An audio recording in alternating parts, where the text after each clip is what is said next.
Chief Meteorologist Paul Hagan is tracking the conditions and the whipping winds. Yeah, that's a problem. The winds themselves aren't that strong. It's the change in wind direction that produces some complications. This is the location of the fire. It's well to the north and northeast of Napa, burning uphill. Humidity in the area is low, around 20%. As you go up in elevations, even lower, around 12 to 15%.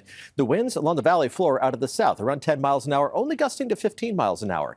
That's not that strong. The problem is that farther up in the atmosphere, once you get to flight level of those air support crews, and even along some of the ridge lines, the winds are offshore. They're out of the north, so we have conflicting wind directions, which makes it difficult for the air crews to pin down exactly where to do their drops until they get very close to ground level, and it provides a challenge for the fire crews as the fire may shift the direction that it's spreading as it gets into the higher elevations. This is the current view as we look out from the top of Mount Veeder. So we're looking to the east towards the fire. So that's south, this is north. The fire is growing in this direction, but you can see how the smoke plume reaches straight up in the air there because it's being blown back to the south by those winds that change direction as you go higher up in the atmosphere. Now, part of the problem is that the fire fuels are so dry. The April rain that we had produced enough moisture to drop our fire fuel moisture levels down to about what's normal. That's the gray line here. The blue line is where we are so far this year. But since then, we've been so dry, record dry May, that now we're at record levels for fire fuel dryness. We measure it using a statistic called energy release component.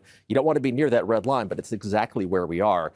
Now, the good news is there is a chance of rain on the way to the Bay Area. The bad news is it's not going to arrive for several more days, so still challenging conditions for the fire crews, still a couple hours of daylight left for them to utilize that air support and try to get as much containment as possible.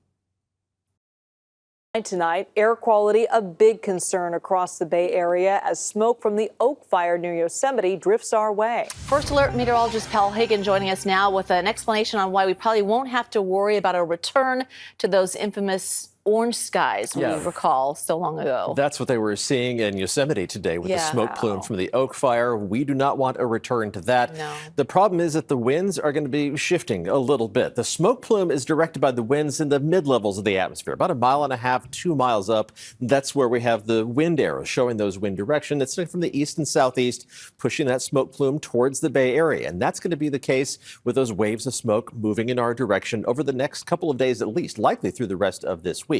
But to understand why it's not going to be that bad at ground level, well, we have to look at the perspective, kind of a cross-section of the atmosphere. That wind from the east and southeast is going to be trying to bring that smoke towards us, and we are going to see it in the skies overhead. Now, if the wind at ground level was from the same direction, the east and southeast, we would get that smoke at ground level where we have to breathe it, deteriorating our air quality. Even if the wind wasn't from that direction, if we just had calm winds, gravity would eventually pull some of that smoke down towards ground level. But neither of those things are going to be the case.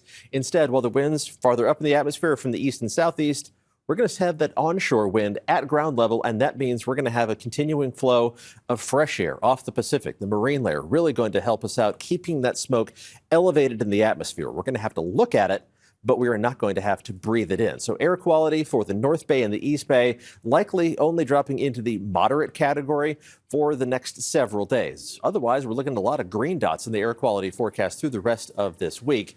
This is just the first large fire sending plumes of smoke towards us, though. So later this summer, we'll have to continue to watch the air quality situation, but things could be a lot worse this time around. Let's bring in First Alert meteorologist Paul Hagan to kind of talk about what we're seeing and this danger right now. Yeah, the vegetation dries out so quickly when you've had a few hot days, then leading up to an exceptionally hot day. So all the fire fuels are at near record dryness levels, and this is spreading in just tinder dry fuel.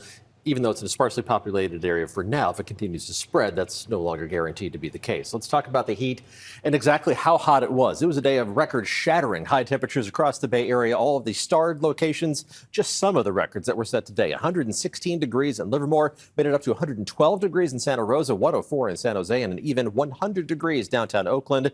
San Francisco didn't set a record, but still topped 90 degrees, making it up to 91. The exception, Pacifica, 65 degrees. So a 51-degree spread from the coast to inland parts of the Bay Area. And of course, climate change plays a role, because if you take the normal distribution of temperatures that we would ordinarily expect, without the influence of climate change, you would think that cold snaps and heat waves would basically kind of balance each other out. And we spend most of our time in the middle ground, close to average. But when the averages increase, thanks to the influence of climate change, even if it's by just 2.5 to 3 degrees, which is what we've seen across the Bay Area. Pushing that entire distribution means that the heat waves become much more numerous than the cold snaps, and it brings in the fringe of that distribution, the extreme heat into play, which is what we saw today. And we see it in the data. The number of heat waves and cold snaps, the number of record lows and record highs used to be roughly in balance. That is no longer the case over the past several decades. The record highs far outnumber the number of record lows. And today was the second time in the past 3 years that we've had just record-crushing heat right over Labor Day weekend. We had this back in 2020, and most of tomorrow's record-high temperatures were set back in that heat wave just 2 years ago. Yeah, that's what I find concerning. This is not just one day when we're in and out. This is a whole succession this week. The heat's going to last most of the week. We'll All take right. a look at that in the full forecast. All right, Strong winds whipped the flames into a whirling inferno called a firenado. Eventually, the fire was brought under control, but the strong winds continue creating yet another phenomenon, a towering smoke-nado that reached into the sky. We showed some of this video yesterday, but every time I look at it, it's still just frightening to watch. It's amazing to see that happen. Yeah, we see those with any kind of significantly developed fire, and it's just a consequence of the heat produced by the fire. We had one of these last year, either August or September. One of the fires that broke out in the Santa Cruz Mountains ended up producing a fire whirl. So I want to take a closer look at how that happens. It is because just the heat produced by those fires becomes so intense that the air rises up very quickly. So if we can take a look at the big board here, what's going to happen after that air starts to rise up? It creates a relative vacuum at ground level, so air has to rush in from all sides to replace it. You saw that from the overhead video. The air was rushing in from all sides of that fire whirl. It's the other name for these firenados, but it doesn't mean it's going to rush in necessarily in straight lines. It's going to converge at the base. It forces even more air to go up even more quickly, but depending on the terrain that air coming from the sides is following, depending on the wind direction that's surrounding the fire, it's going to twist those winds a little bit and get that circulation started. As the circulation gets stretched by the rising air, it's going to spin faster and faster. It's the same principle in terms of how thunderstorms produce actual tornadoes. One of those things that just adds to kind of the unpredictability of how these large fires work. We can actually ask kind of a broader question. Why don't we get thunderstorms more often in the Bay Area? Probably grew up learning in elementary school that it's because of the Pacific Ocean. We can expand on that a little bit. It's the cool air provided by the Pacific Ocean that limits our thunderstorm potential, because the air that rises to become thunderstorms, well, cool air doesn't want to rise. It's happy at ground level. Now, occasionally, a storm system will come in and force that air to go up. And if it rises enough, then the moisture condenses and forms rain, and we get light to moderate rainfall. But the air that's forced to rise isn't happy about it. As soon as the storm system moves out, the air sinks right back down to ground level, and we get rain out of the relatively flat clouds. They don't billow up farther into the atmosphere. The difference tomorrow is that we're going to have a different setup. As the heart of the storm system passes overhead and just to our north, we're going to have colder air in the upper levels of the atmosphere. So as the ground level air is lifted up, it's going to continue to rise spontaneously, and that allows it to develop into those taller clouds that actually become thunderstorms. You need taller clouds to separate the electricity that results in lightning and eventually thunder. It also helps to produce the hail that we're concerned about tomorrow out of the strongest cells.